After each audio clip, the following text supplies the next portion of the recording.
Welcome to my channel Afroza dot সম্রাট kitchen. আজকে আমি তোমাদের সঙ্গে শেয়ার করব সুজির ঢোকলা। তো তোমরা ভিডিওটা শেষ পর্যন্ত দেখতে থাকো। তোমরা যদি আমার চ্যানেলে নতুন হয়ে থাকো তাহলে চ্যানেলটাকে সাবস্ক্রাইব করে পাশে থেকো।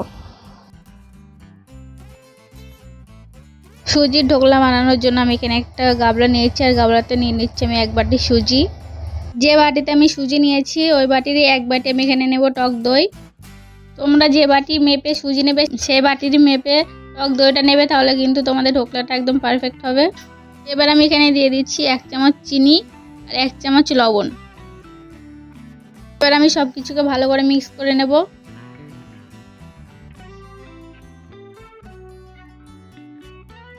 এবার আমি এখানে কিছুটা পানি অ্যাড করছি। আবারও আমি সব কিছু ভালো করে মিক্স করে নেব।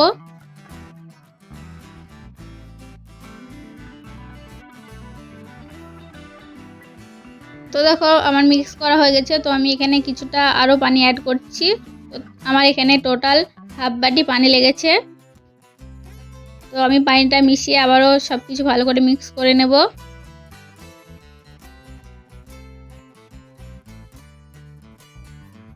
দেখো সব কিছু ভালো করে মিক্স করা হয়ে গেছে। এবার এটাকে আমি 15 মিনিটের জন্য রেস্টে রেখে দেব। 15 মিনিট হয়ে গেছে। তো দেখো আমাদের সুজির ডোটা কিন্তু খুব ভালোভাবে সেট হয়ে গেছে। তো তোমরা দেখে বুঝতে পারছো যে ব্যাটারটা ঠিক কতটা ঘন আর কতটা পাতলা হয়েছে, একদম পারফেক্ট হয়েছে। তো এবার আমি এখানে অ্যাড করছি 2 চামচ তেল।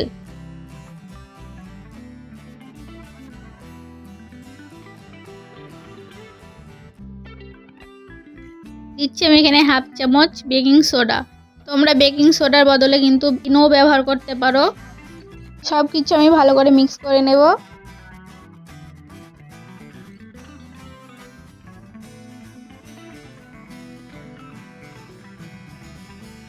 তো দেখো সব কিছু ভালোভাবে মিক্স হয়ে গেছে। এবার আমি যে পাত্রে স্টিম করতে বসাবো তাতে একটু তেল ব্রাশ করে নিচ্ছি আমি।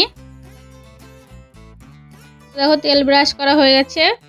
এবার আমি ব্যাটারটা বাটির মধ্যে ঢেলে দিচ্ছি।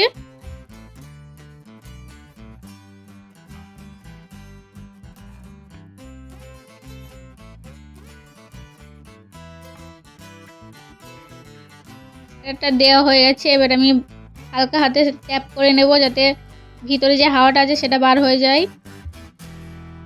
এবার আমি এটাকে স্টিম করার জন্য আগে থেকে গ্যাসের উপর পানি গরম করতে বসিয়ে দিয়েছি। তো এবার আমি এখানে বাটিটা বসিয়ে দিয়েছি, আর আমি ব্যাটারের উপরে দিয়ে দিচ্ছি লঙ্কা গুঁড়ো।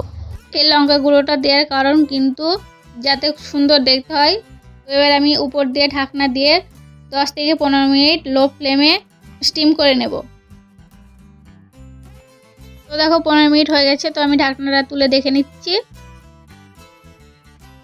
তো দেখো আমাদের সুজির ঢোকলা কিন্তু রেডি হয়ে গেছে। তো আমি একটা টুথপিক দিয়ে চেক করে নিচ্ছি। দেখো টুথপিকটা একদম পরিষ্কার বার হয়েছে, তার মানে আমাদের সুজির ঢোকলাটা একদম পারফেক্ট হয়েছে। ঢোকলাটা নামিয়ে ঠান্ডা করে নিচ্ছি। তো ঢোকলায় তড়কা দেওয়ার জন্য আমি গ্যাসের উপর কড়াই বসিয়ে দিয়েছি, আর কড়াইতে দিয়ে দিচ্ছি আমি 2 চামচ মতো তেল। তেলটা ভালোভাবে গরম হয়ে গেছে। এখানে আমি দিয়ে দিচ্ছি হাফ চামচ কালো সর্ষে আর হাফ চামচ গোটা জিরে, 1 চুটকি হিং। এর সঙ্গে আমি দিয়ে দিচ্ছি 4টে চেরা কাঁচা লঙ্কা আর কিছুটা কারি পাত্তা। সব কিছুকে ভালো করে আমি ভেজে নেব। তো দেখো আমাদের তরকারি রেডি হয়ে গেছে। তো আমি এটাকে সাইডে রেখে দিচ্ছি। তো দেখো আমাদের ঢোকলা কিন্তু ঠান্ডা হয়ে গেছে। তো আমি ছুরি দিয়ে ঢোকলার সাইড থেকে আমি ছাড়িয়ে নিচ্ছি।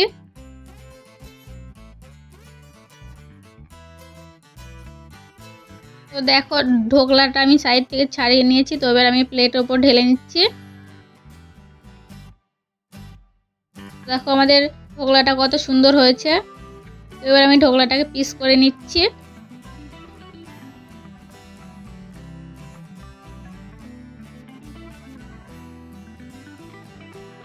তোমরা কিন্তু এখানে তোমাদের পছন্দ মতো যে কোনো শেপে এটাকে কেটে নিতে পারো। তো আমি এরকমভাবে কেটে নিচ্ছি।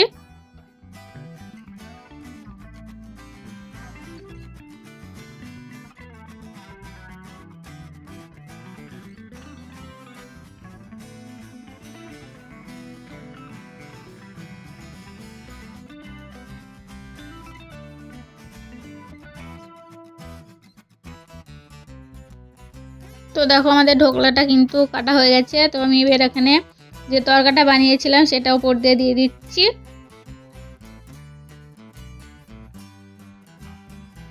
তো দেখো আমাদের ঢোকলাটা কত সুন্দর হয়েছে। দেখো খুব সহজেই সুজি দিয়ে সুস্বাদু ঢোকলা রেডি হয়ে গেছে। তো তোমরা কিন্তু এরকমভাবে অবশ্যই একবার সুজির ঢোকলা বানিয়ে ট্রাই করবে। তো ঢোকলাটা কত সুন্দর হয়েছে তোমাদের আমি দেখিয়ে দিচ্ছি। দেখো আমাদের ঢোকলাটা কত সফট হয়েছে।